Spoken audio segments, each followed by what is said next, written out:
Olá, pessoal. É muito bom estar aqui novamente com vocês, fazendo mais um episódio do Central de Dicas voltado para o concurso de escriturário do Banco do Brasil. Eu quero lembrar a todos que, caso tenham perdido algum programa dessa série especial, né, de dicas para o bebê, basta conferir aqui no canal da Central de Concursos. Eu aproveito para recomendar a todos que façam sua inscrição aqui no canal da Central, porque toda vez que um novo vídeo for ao ar, vocês vão receber uma notificação e vão poder conferir as dicas e os bidus dos nossos professores para que você arrebente na prova do concurso do Banco do Brasil. Desta vez, eu vou entrevistar o professor Firmino de Matos, para que ele possa ensinar para você, concurseiro, a melhor forma de estudar a disciplina de matemática financeira para o concurso de escriturário do Banco do Brasil. Ele também traçará um raio-x da banca organizadora, que é a Fundação Sesgran Rio, e ele vai apontar também quais são os assuntos que os candidatos precisam dar atenção especial durante a preparação, porque podem ser, né, questões da prova do concurso para o escriturário. Professor Firmino, muito obrigado pela sua participação aqui no Central de Dicas. Seja muito bem-vindo. Olá, boa noite a todos. Muito obrigado pela oportunidade. Eu que agradeço a sua participação aqui, professor.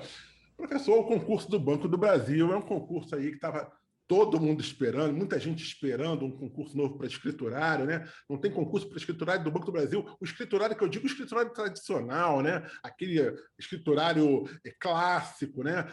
Que estão chamando agora de agente comercial, né? Há muito tempo não tem, desde 2015 não tinha concurso, que pegou mais o Nordeste, um pedaço do Centro-Oeste, 2013 que pegou o Rio de Janeiro, se não me engano também pegou São Paulo. Então é um concurso muito aguardado pelos candidatos.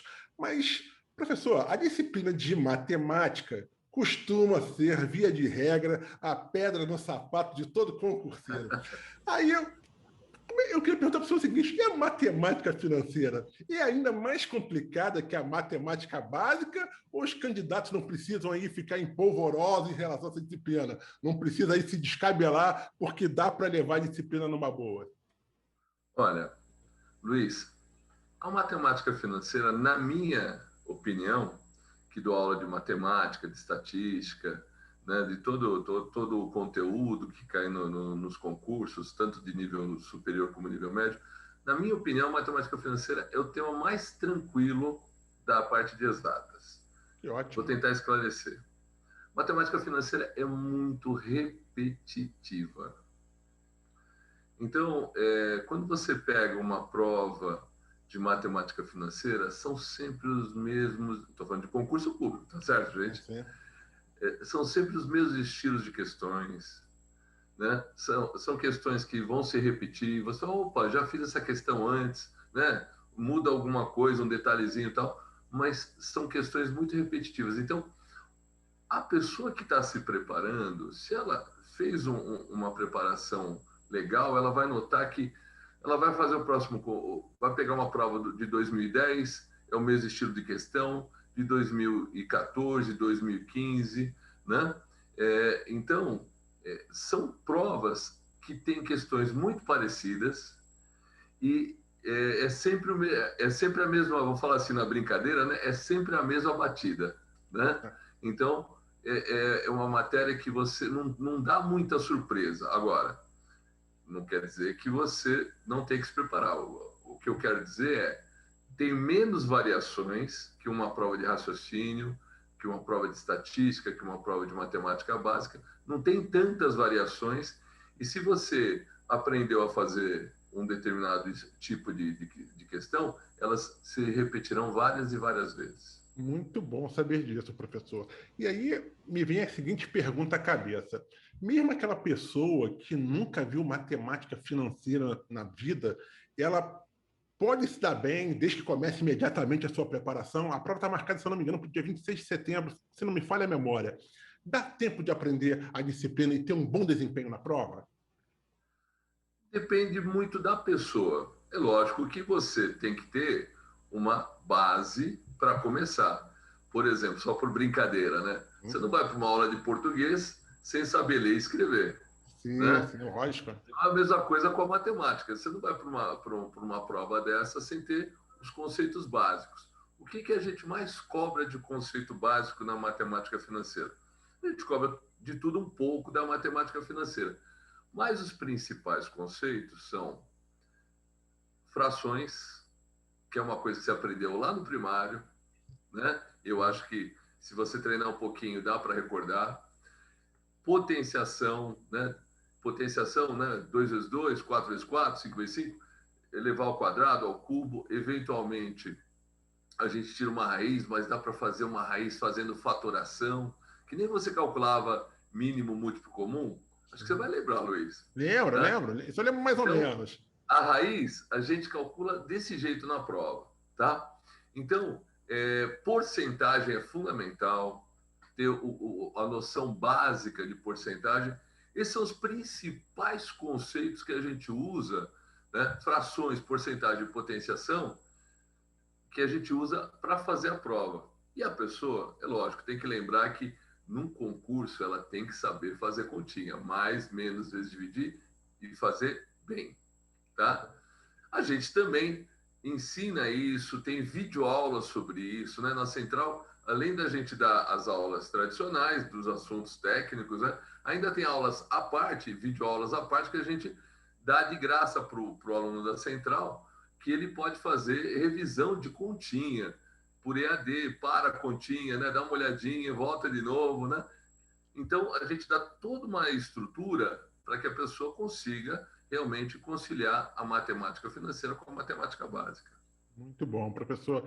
E qual é a avaliação que o senhor faz do programa do concurso de matemática financeira para o concurso de escriturário do Banco do Brasil? É um programa aí tranquilo? Ele é complexo?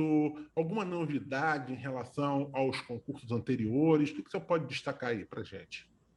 Luiz, em termos de programa, ele não tem novidade. Se você pegar as provas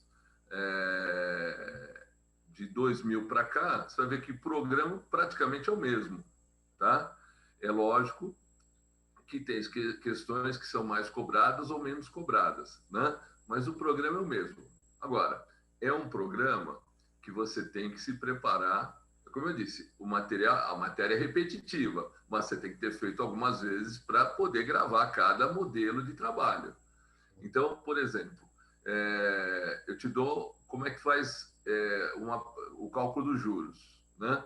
Então, você aprendeu uma vez, você vai fazer uma, duas, três, quatro. Então, você tem que repetir algumas vezes para gravar aquele processo na sua memória. Aliás, a prova basicamente é um teste de memória e raciocínio rápido, não é isso? Sim, é Né? verdade. Então, a prova, resumidamente, é isso: é um teste de memória com raciocínio, tá? Então, se a pessoa repetiu aqueles processos, esses processos vão se repetir na prova. Então, o programa não tem nenhuma novidade. Agora, você tem que gravar cada processo na sua memória. Show, professor. E me diz uma coisa, o edital, ele traz que a prova, né? A prova vai cobrar 5 questões de matemática financeira, né? Aparentemente é um número pequeno de questões, mas cada questão vai valer 1,5 ponto, né, professor? Eu acho que isso demonstra um pouco que o peso da matéria não é tão pequeno assim, não é mesmo? Não, não é tão pequeno assim.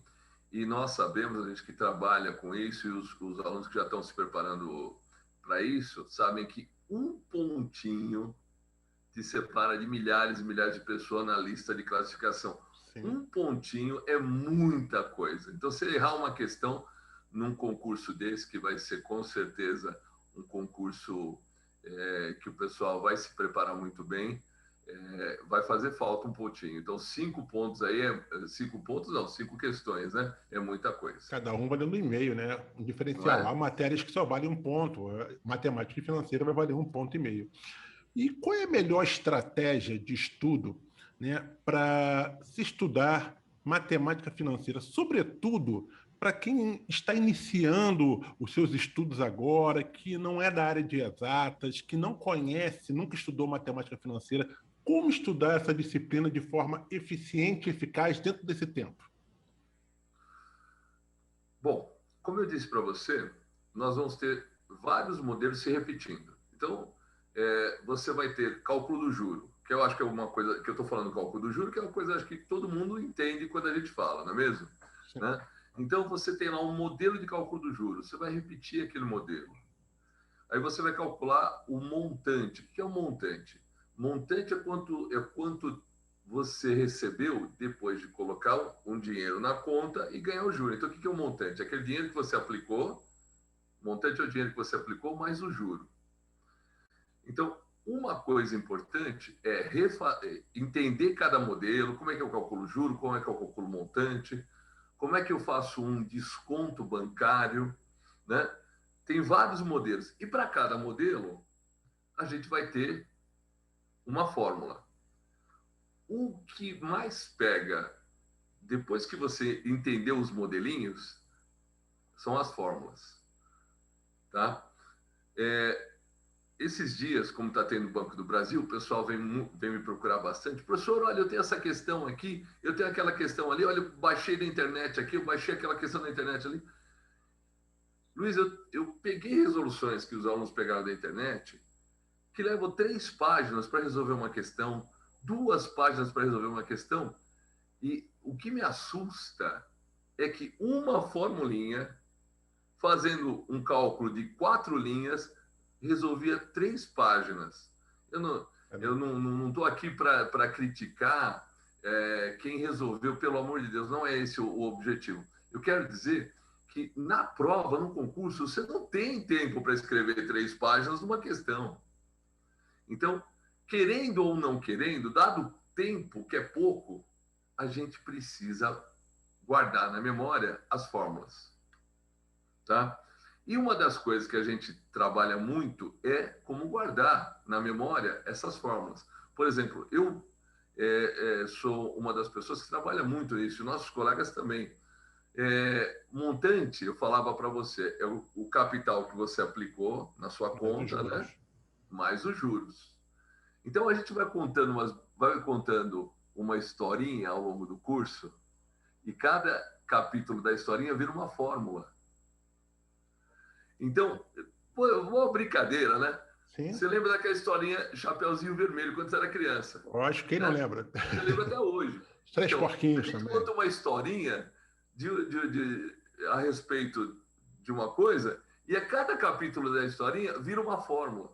No final, o aluno, além dele se preparar para esses modelos que eu estou citando para você, ainda grava de uma maneira simples e bobinha, e até agradável, porque é brincando, né? As fórmulas. Por exemplo, montante é capital mais juro. Posso te dar um exemplo? Sim, é lógico. Como é que a gente faz?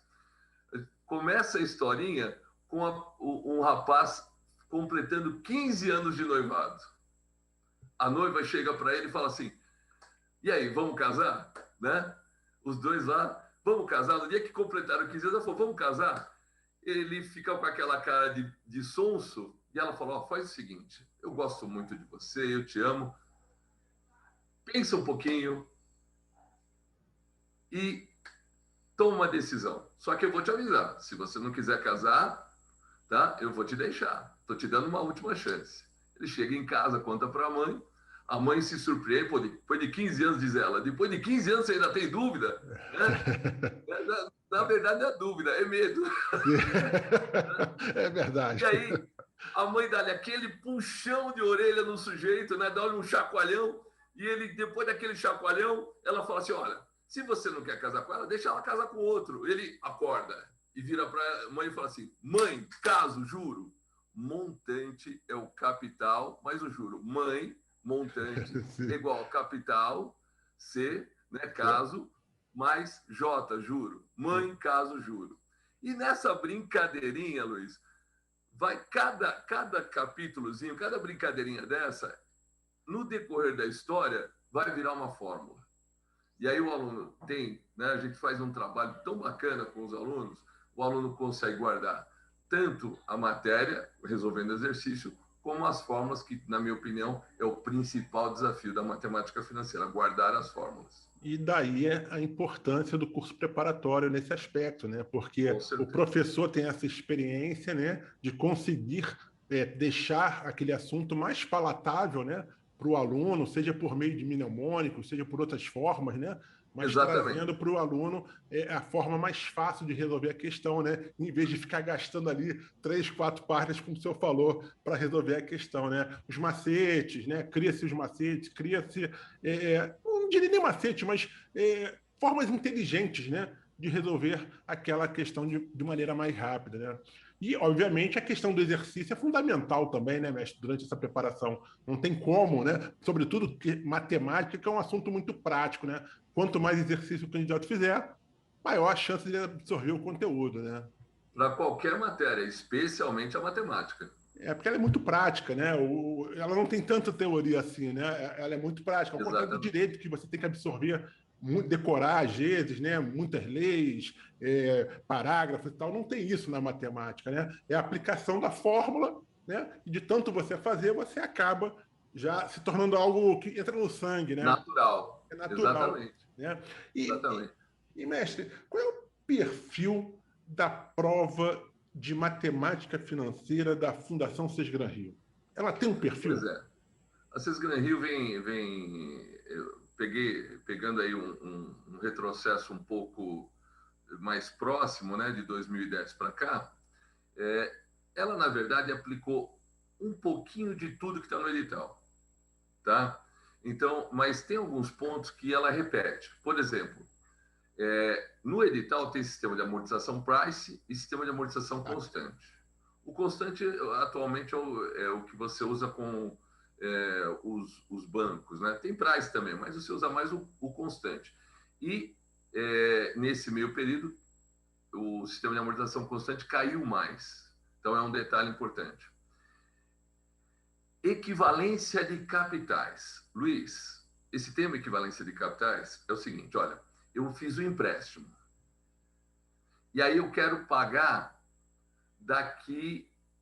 Eu tinha que pagar... Eu fiz o empréstimo, faz um ano que eu fiz o empréstimo. Eu tinha que pagar uma prestação hoje. Eu não tenho dinheiro para pagar hoje. Estou sem dinheiro. Tinha que pagar uma prestação, fiz o empréstimo há um ano, tinha que pagar uma prestação hoje. Não tenho dinheiro, falei, deixa eu conversar com o meu gerente, vou pedir para ele um adiamento. E aí eu vou pedir uma postergação. Falei, olha, só por brincadeira, tá? É. Pedi mais um ano. E ele topou. Então, eu tinha que pagar, por exemplo, eu tinha que pagar 1.000 hoje. E aí, eu não consigo pagar, vou pagar daqui a um ano. Então, o capital equivalente trata-se do seguinte, quanto é o valor equivalente a 1.000 que eu tinha que pagar hoje daqui a um ano? Vai ser 2.000, vai ser 3.000, vai ser 1.500? Então, o valor 1.000 hoje, que eu tinha que pagar de prestação, tem um valor equivalente para daqui a mais um ano. Tá? Então, capitais equivalentes é quando você quer calcular quanto você vai pagar ou postergando, tá certo? Ou se você fala, não, eu recebi meu 13º, né? Vou fazer uma antecipação do pagamento. Aí você pede um desconto. Então, você vai saber o capital equivalente numa antecipação. Ah, eu quero antecipar, então eu tenho direito a desconto, né? Pelo menos deveria. Na prova tem. Na prova fica tranquilo que tem. Então, o que acontece? O capital equivalente é você calcular quanto será o valor equivalente ao que você tem para pagar, ou no futuro, ou numa antecipação. Cai muito em prova. É tema importante para a gente também. Tá? E é um sisteminha que a gente faz, fazendo um resumo bacana.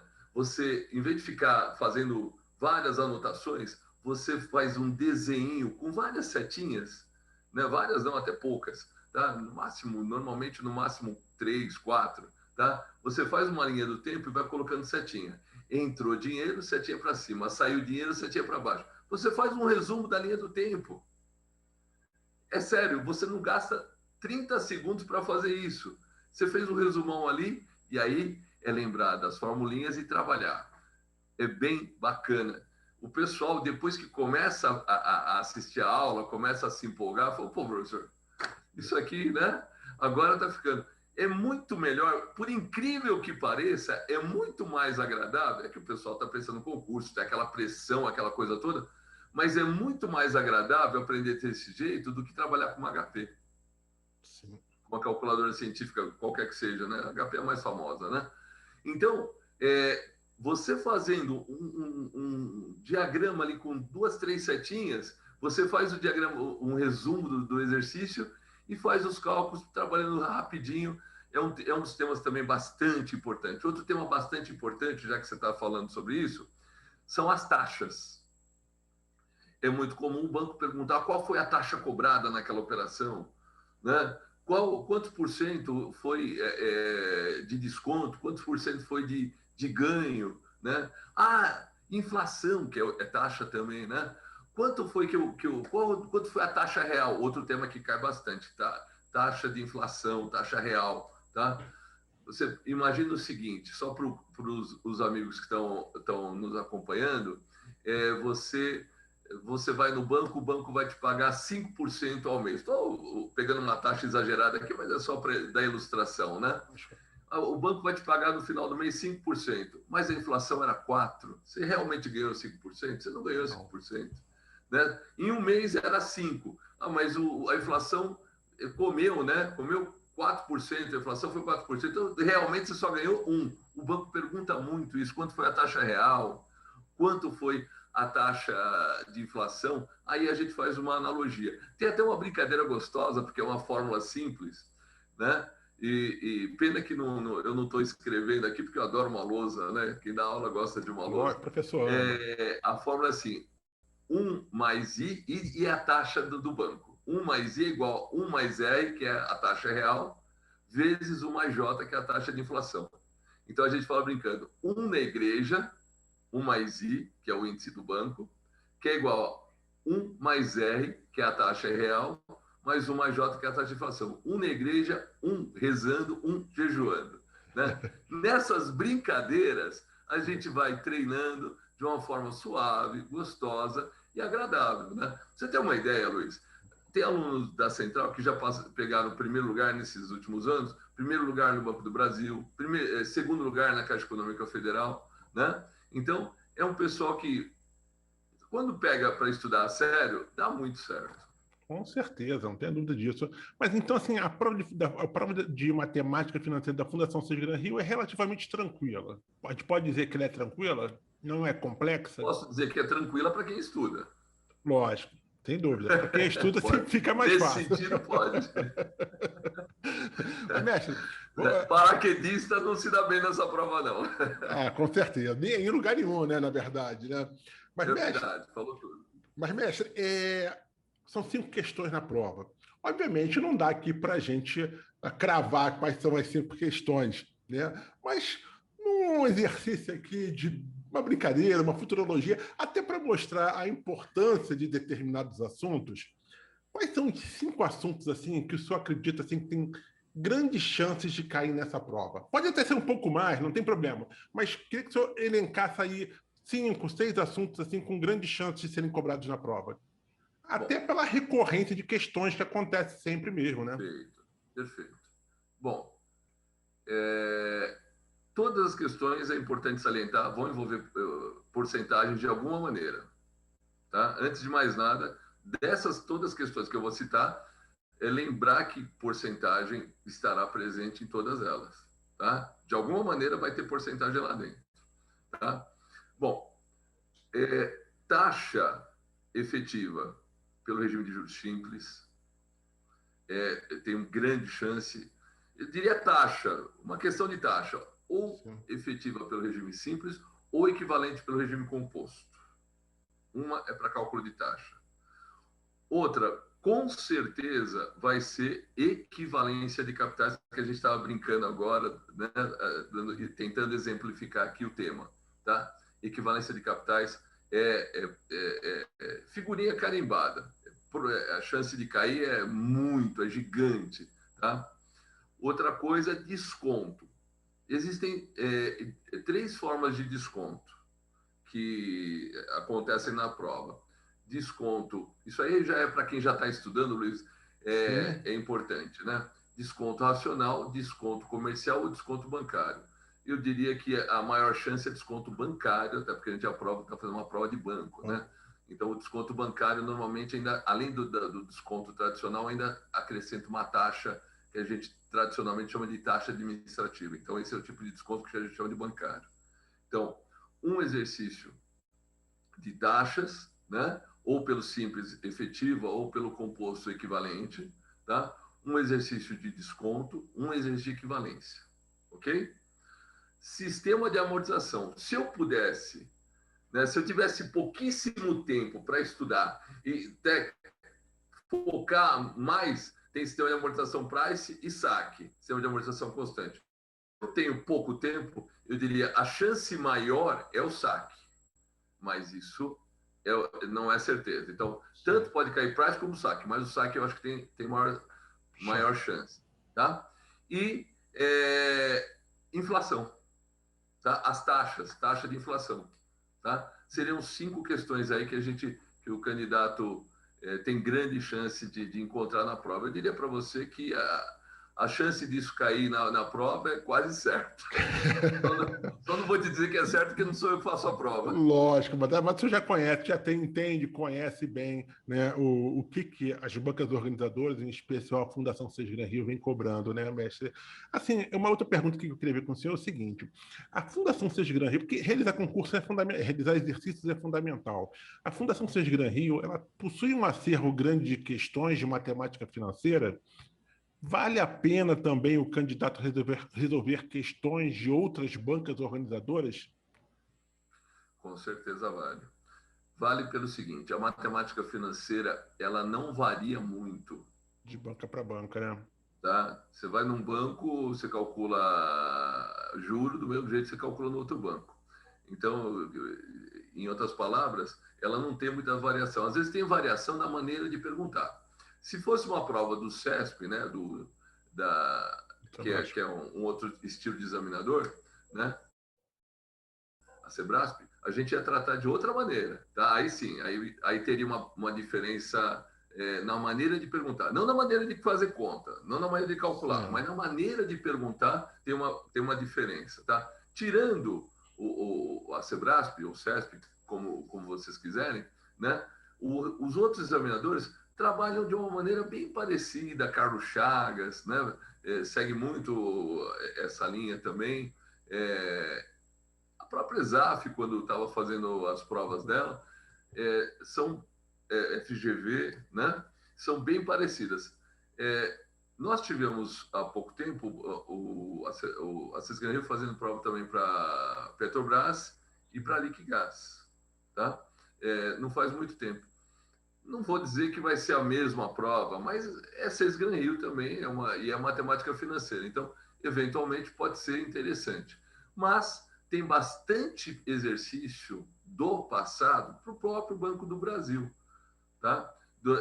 2015, 2014, 2010, já tem um